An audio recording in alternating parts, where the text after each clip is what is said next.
I'd like to start by acknowledging the traditional custodians upon the land which we gather, the Wurundjeri people of the Kulin Nation, and pay my respects to elders past, present and emerging. I'd also like to take this opportunity to thank Deakin University for opening up their space, for allowing this conversation to be had. It's very generous of them, and it's a recognition of the partnership and their willingness to be involved in civic and community engagement. So it's a great opportunity to, like I said, bring people together, hear some discussions, some thoughts on a very different topic compared to what they usually do, but nonetheless still very important and relevant in today's times. In terms of providing a bit of a backdrop, you may have noticed that in the promotion we did say that it gives you a bit of a background story as to why organisations like the AIS were established. The person in question, Fethullah Gulen, is a cleric, he's an imam, but he's not your typical imam in the sense that he didn't sort of confine himself to just doing the daily job and duties.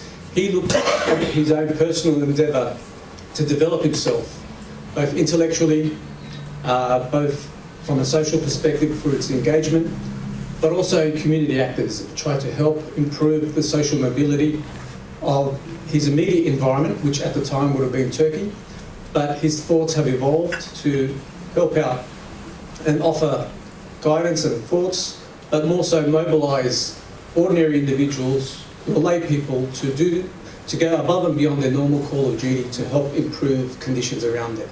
And that could be in any particular way.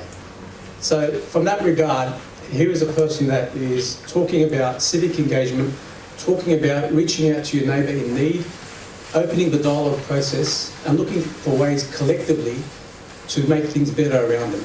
I'm using very lay and simple terms, but if you do get a chance, please purchase a book to know more about the background story and hear why it's important to hear voices and stories about people like that, particularly in an age where we want the Muslim world to be progressive and involved and engage with the wider discourse that's happening both globally and locally.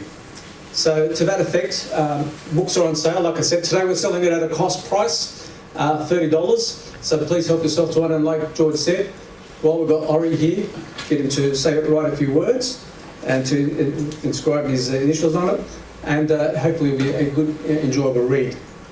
And to move on to the program, I'd like to just quickly introduce our speakers before handing over to George. So Professor Ori Soltes specialises in art, religion, linguistics and philosophy of ancient civilizations including Greece and Rome, as well as Christian, Jewish and Muslim worlds. A lecturer at Georgetown University, he has taught at a number of institutions and served as curator on numerous exhibits at the B'nai B'rith Klutznik National Jewish Museum and authored or edited scores of books, articles, exhibit catalogues and essays on diverse topics. He leads annual study tours to museums and art and archaeological sites throughout Europe, Middle East and parts of Africa. When not wandering around the world, he resides in Washington DC with his wife and two children, two sons, and they keep him at bay, according to the notes here.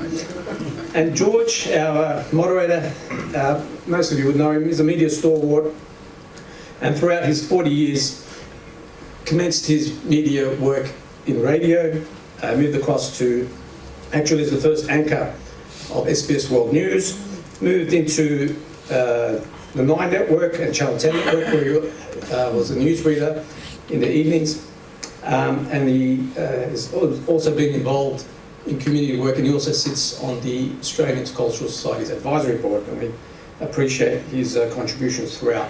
Now there's going to be a conversation between George and Ori, and at some stage we'll open it up to Q&A from the audience as well. So George, over to